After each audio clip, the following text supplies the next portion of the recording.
Oke, assalamualaikum warahmatullahi wabarakatuh. Jumpa lagi kita dalam channel Gaung Marawa. Gimana kabarnya? Sehat semua? Oke, pada hari ini saya iseng-iseng bikin cover dari sebuah lagu.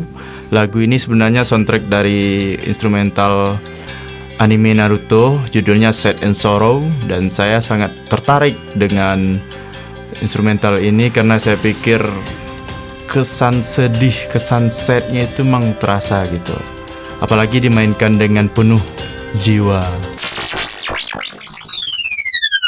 Tapi sebelum kita lanjut, ada baiknya kawan-kawan subscribe channel kita dan tekan tombol lonceng agar Anda tidak ketinggalan video-video kami berikutnya.